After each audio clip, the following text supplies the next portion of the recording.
You're watching Open Agenda. Here's our host, Joe Venosa.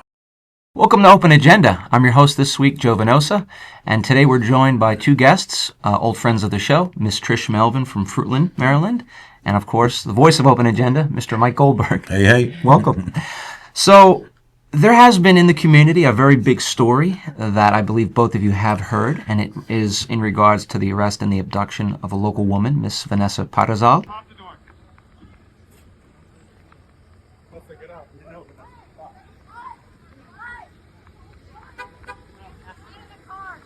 Guys, please stop this. I know her. She's my neighbor. Back, ma'am. Please get I back. can get back. Thank you. I am keeping my distance, but she's my neighbor. She is illegal and she has aggravated charges. No, she doesn't.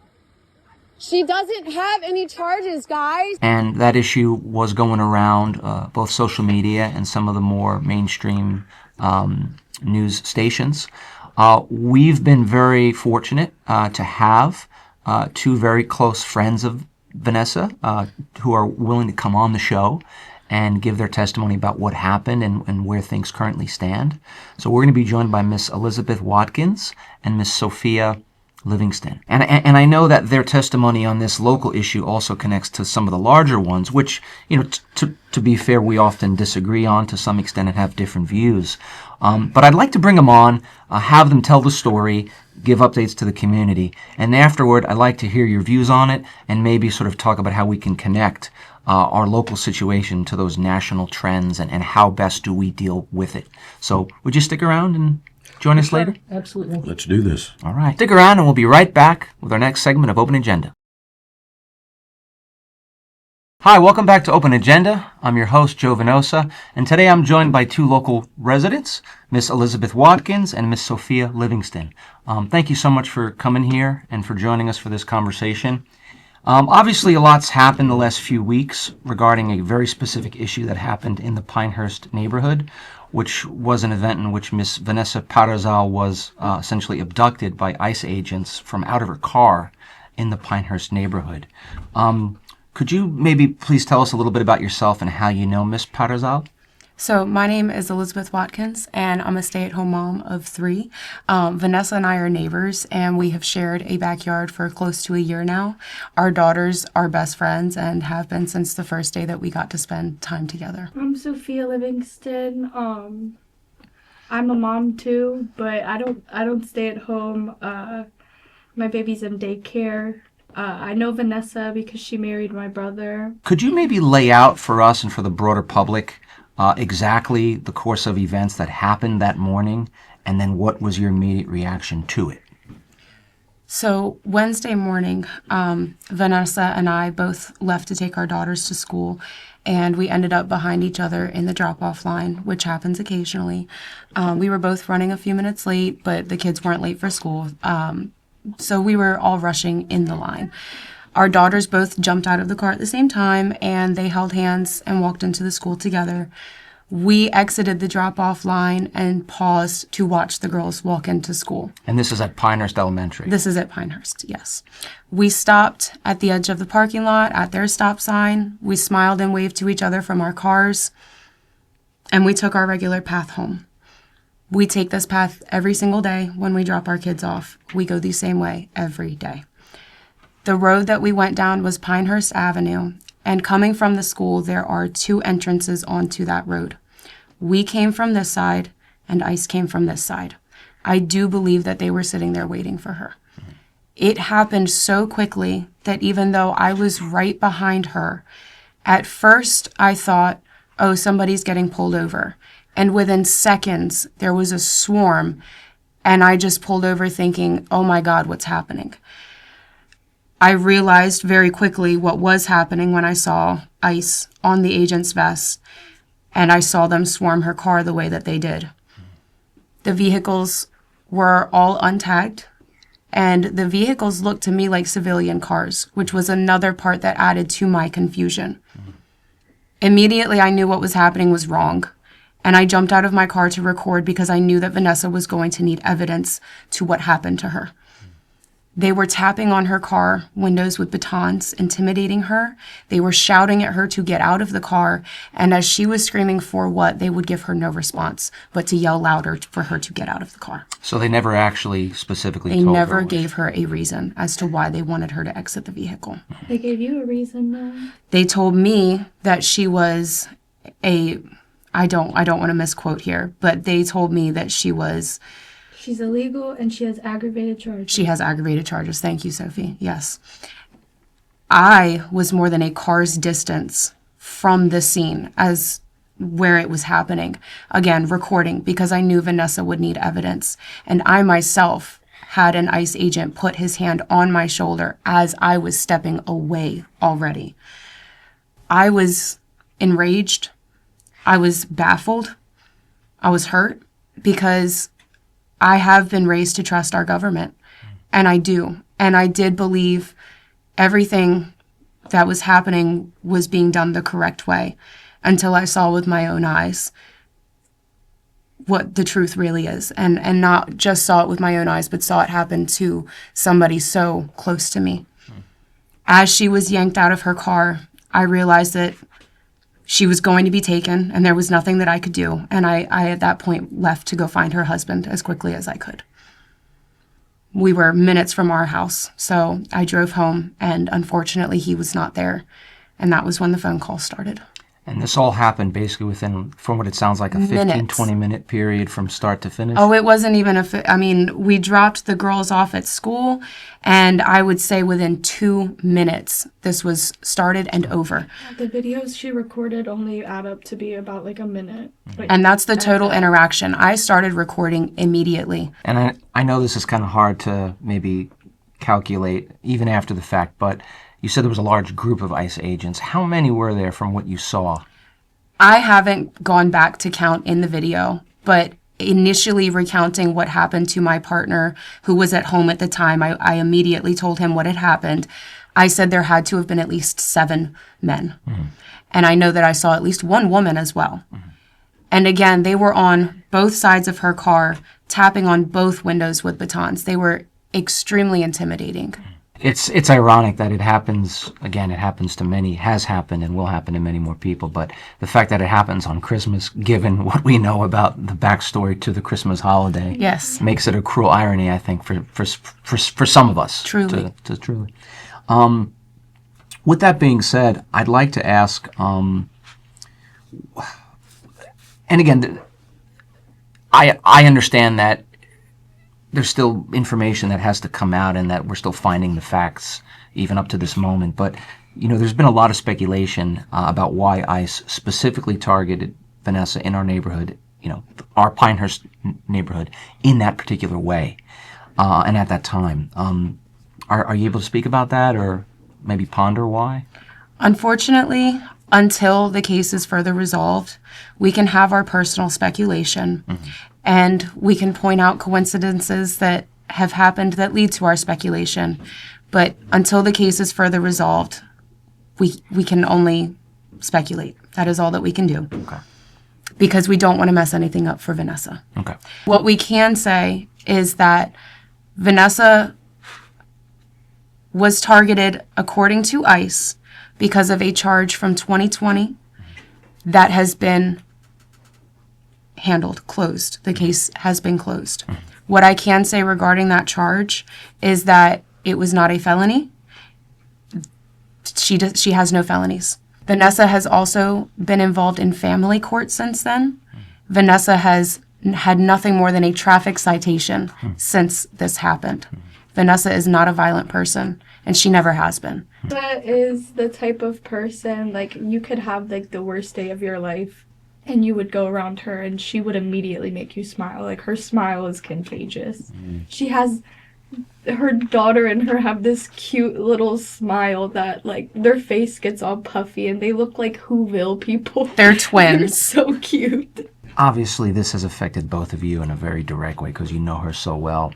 But one of the things that I saw, at least through social media, was an outpouring of shock, anger, grief. And unfortunately, from my perspective, I think ours, I think some people were gleeful too, depending on their perspective. But I'd like to ask you, from your experiences, what has the community response been over the course of the last few days? And related to that, to your knowledge, what's the likelihood that she will be coming home to Salisbury, hopefully in the near future? I think the community response has been so divided. Like, we have so much support on this side. Like, we've raised over $7,000 for her. Yeah. And then on another side, it's like people are so set in their ways they can't see past what's wrong with it. They just see, I don't know.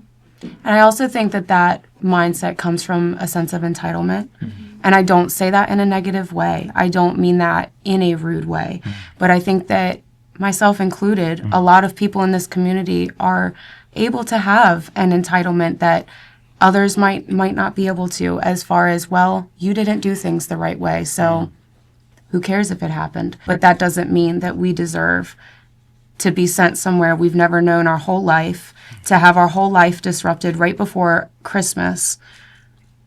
It doesn't mean any of that. But again, absolutely, on the other side of it, I have seen an incredible response from our community that I didn't so much expect, and I am thankful for. Mm-hmm. And it is amazing to see that the community has pulled together the way that they have, despite the few that do have an outspoken opinion. Mm-hmm. It's amazing to see the way that parents from the school have pulled together, the way that the community instantly went to protest what happened to Vanessa to make sure that people knew what was happened and was wrong. That was beautiful, beautiful to see. Again, we have raised over $7,000, which will be put towards her bond as soon as we do receive that, assuming we do. Okay.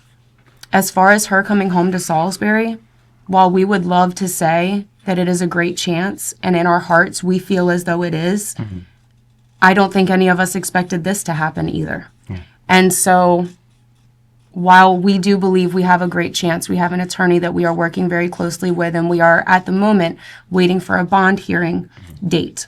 Okay. That said, with all of the atrocities that have already occurred, I wouldn't be surprised if something else happened that made her unable to come home, even if it was wrong. Kind of reminds me of that expression, hope for the best, expect the worst. Yes, absolutely. Yeah. That is what we're having to do right now. And we've also, at multiple points, been put into a period of limbo of just not knowing. And that's kind of where we are right now, unfortunately. There was like a 2-day period. I talked to Vanessa myself. We FaceTimed on Christmas. There was like a 2-3 day period where we didn't hear from her at all when she got transported to Louisiana, and she had nowhere to sleep, and she was in with men and women. And there was a point during that period as well where we questioned if we were going to be allowed to speak to her at all, because we have been given short phone calls, but when the transfer was actively happening, we were under the impression for a period that once she was moved, no phone calls would be allowed. That, thankfully, has resolved. Yeah. But there has been a lot of unknown in all of this. And that has happened to other people. There have been some even recent cases where citizens have been detained for up to 3 days and have not even been given a phone call. So I think those fears are quite justifiable given what we know has happened. Yes. What do you want people, maybe beyond our neighborhood, maybe throughout the community, to know most, not only about Vanessa, but about why what happened to her matters? Because it could happen to your family members, and it could happen to the people you work with. People need to step back and realize that it's people's lives, that you're playing with people's lives, and it could happen to you or your family members or your friends. You never know who was born here and who wasn't. And you build relationships with people not based on if they're illegal or not. You build relationships with people based on their personalities. Very true. And what you can build with them. And Vanessa's built her life here. Like, we have built a life here. I think it's really important that we talk about what's happening, because it could be any member of our community. Vanessa was a member of the community who put a lot into where she lived, who put a lot into her child, her home, and she was a hard working member of our community who did not deserve this. Like Sophie said, it could be any of our neighbors, and we're not going to know. Vanessa has been here since she was 2 years old. She would be going somewhere that she has never been, that she has never known, where she knows nobody and has nothing. And we would be ripping her from a life that she has built herself with her own 2 feet in her own hands. And I also think that a huge reason it's important for us to talk about this, as dramatic as it sounds, is because we've watched things like this happen in history before. And when you don't talk about history, history repeats itself. Or at least it rhymes and it echoes. Yes.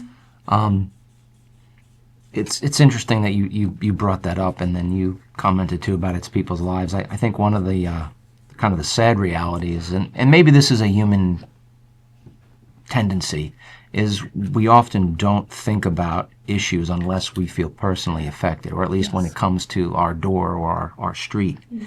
And that's when it sort of complicates it for other people. Because it's one thing to say, well, this is what the policy is, but here's what it actually looks like. And I think one of the things is this doesn't actually solve the broader issues Correct. that we have at the national level. All it does is it creates more heartache at the local level. It creates heartache, and it, in reality, creates more issues. It seems like it's going to make a bigger impact in the coming months because, there's several thousand local residents who were here on protected status that have had that taken away. And so now a lot of industries and local businesses are going to even have more people who are effectively robbed of a livelihood, which affects the economy too. So it's, one life touches many. Yes. But if you want to be even colder about it, one job touches many, Yes. one role touches many, and then it goes into this bigger picture that we often don't think about. I do believe that policies need to be changed as far as, again, Vanessa's been here since she was 2 years old. It makes no sense to me. It makes no sense to me why there's not some kind of policy in place to make it easier for her to become a citizen once she becomes 18, an adult. She was brought here without a choice.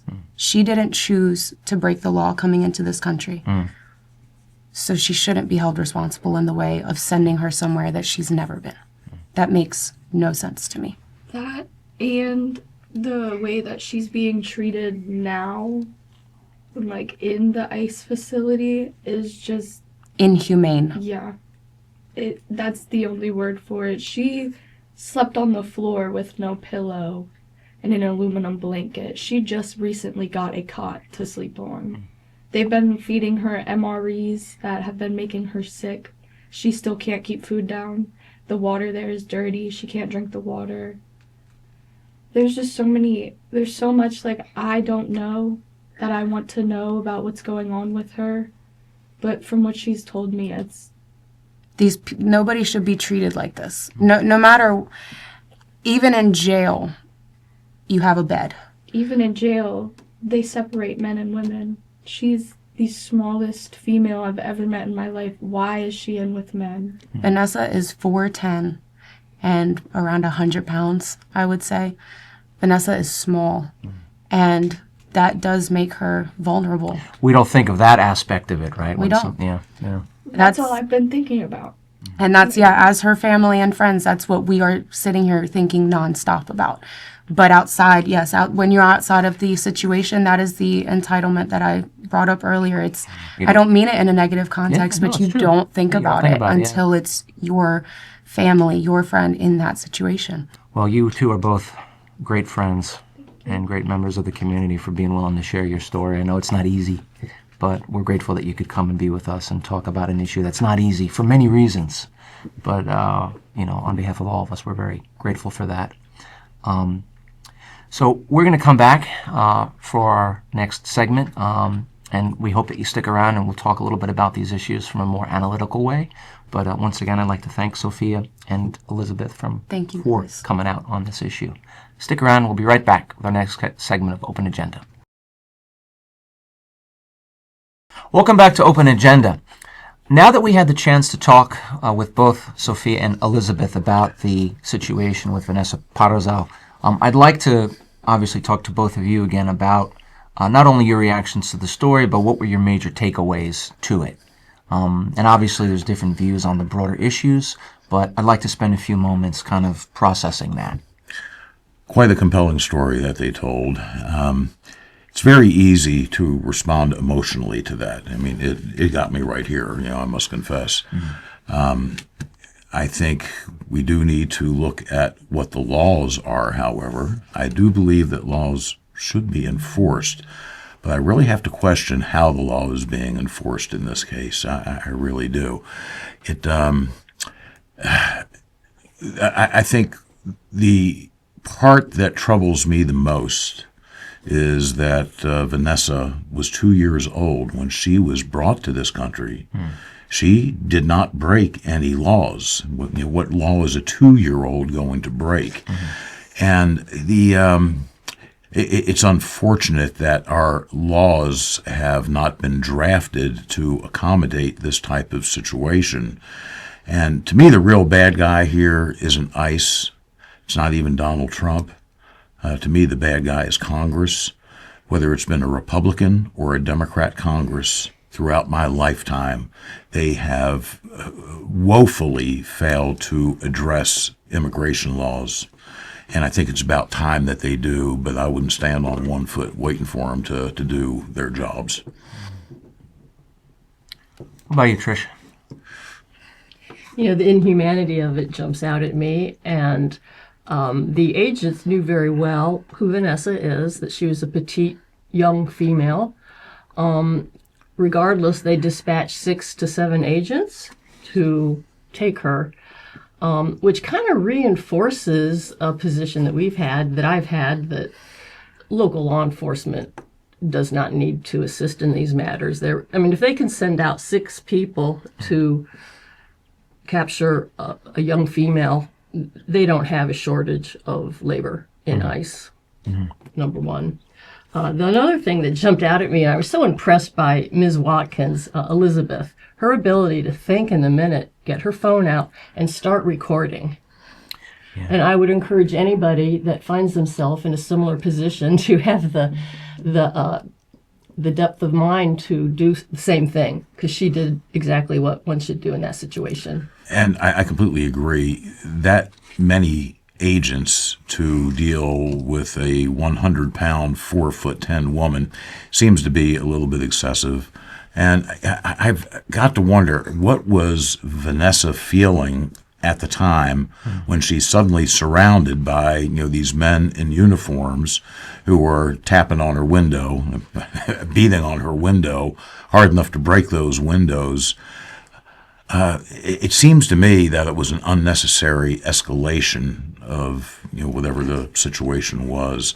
For what is a civil violation? Yes. It's not a criminal violation. But from my from my thought, this is just my own speakers, but that's kind of the point of why they did it in that way. Like, I actually think for lack of a better term, the cruelty is the point as far as those images, because it seems as if the goal is to show sort of maximum force in those situations, and maybe to some extent to then almost hope that those images do get out for a different reason. As much outrage as they engendered for some, as they kind of both inferred, it also engendered a lot of glee and support among other people who say, yes, this is exactly what I want to see.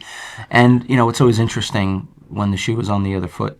Yeah. And when you have a circumstance like that and you use intimidation, that intimidation spreads out far beyond that particular circumstance.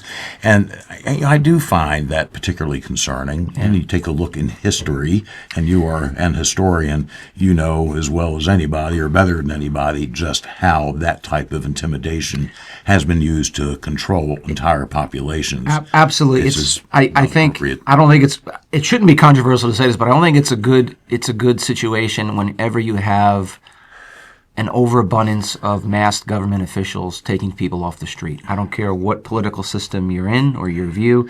That generally is not a really good indication of the state of human freedom. Even when you've got a local woman known in the community. I mean, I live in the Pinehurst neighborhood. My son went to Pinehurst.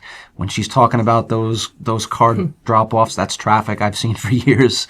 And to even have people in the neighborhood, maybe to some extent, kind of support not just the abduction and the arrest, but sort of to be okay with the tactics and the lack of due process. I think that's a really, for me, a very frightening indication of where it's going for some people. And I don't know how we get out of the doom loop. I don't see an end to it. With the big, beautiful bill, Yeah. that increased ICE's budget 3 times, from $10 billion a year to about $30 billion a year. So they are still in the building up phase. They're adding 10,000 ICE agents. Yeah. So already, I mean, if they're going after a woman who came in the country at age 2, Yeah. that she's not a criminal. I mean, this enormous force that's being built up, once all the criminals are gone, they go to people like Vanessa. You know, they have to keep their numbers up because they have quotas. And that's, yeah. So what's going to happen once they get rid of all the people with traffic tickets? You know, they have a large Right. force. They're not going to sit around. As I said earlier, I do believe in enforcing the law, but the law has to be fair. The law has to be reasonable. And I'm compelled to say this, what happened under the Biden administration, I have a huge issue with where the doors were essentially opened and tens of millions, minimally 10 million illegals came, to this country.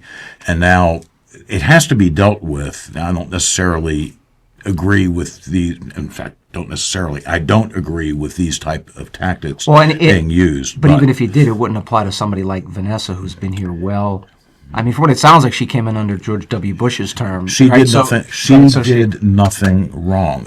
What crime is a 2-year-old going to commit? And what you're going to have, I think, long term, is not only the trauma that the girl and her family are going to go through, but this whole idea now of, well, who's next? And that, as I said, I don't think that really speaks well to the state of human freedom, nor to the issue of how laws are enforced, because as you said, how laws are enforced are almost as important as the laws themselves. I mean, there's this old expression, the spirit of the law and the letter of the law, right? A lot of people jaywalk, but they're very rarely cited. When it comes to immigration, that premise has to be dealt with at some point. We have had periods in our history where pretty much for most of the country's history, at least for Europeans, we had open borders until 1924. We've had periods of amnesty, even under presidents like Reagan. We've had militarization of the border among both Republicans and Democrats. But to your point, we haven't really had anything recently in most people's lifetimes, at least people that are under 40. And the longer that doesn't change and it atrophies, I think you're going to see the damage that inaction does. And I think you saw it on the streets of the Pinehurst neighborhood several days ago. There are 4 words that really scare me. Show me your papers. Yeah. And I kind of feel you may be there. And Mike, I'm going to be very blunt to you and the audience on this because I think it's important. My wife came to this country as an international student, claimed asylum because of her religious background. She's from a oppressed religious minority in her country, was granted asylum, went through the process over many years, got her green card, eventually became a naturalized citizen in 2013. And I'll tell you what, my wife laughs off a lot of things and has a very dark sense of humor because of just her own experience. But we had a conversation the other day about, for the first time, she feels compelled when she walks in the neighborhood to carry around both her driver's license and her passport out of fear that somebody could stop her. And I never thought I'd hear those words out of her mouth. And I think it speaks to the moment we're in. And it shows us that what is happening nationally also affects us locally. And we got to talk about it. Regardless of how we feel about the issue, we got to keep talking about it. Because otherwise, nothing's going to change. Yeah, I think we're just going to see more of the same, sadly, because it's the law. And I agree with you about the border under Biden. I've been a registered Democrat my whole life, and that was a shameful. I know that the Democrats were writing an autopsy that they've decided not to publish, and I think that's probably number one, is what happened at the border. I've spoken with immigrants during that time who were horrified by that because they'd gone through the proper channels, and it makes them look bad. I don't think there's anybody in the world that could defend the border under the Biden regime. On that note, we appreciate your time and commentary on it. We'll be back with this issue hopefully in the future to sort of give some updates if we hear any. But thank you for your views on it and your open dialogue. Thank you again for joining us. We'll be back next week with a new episode of Open Agenda. Take care.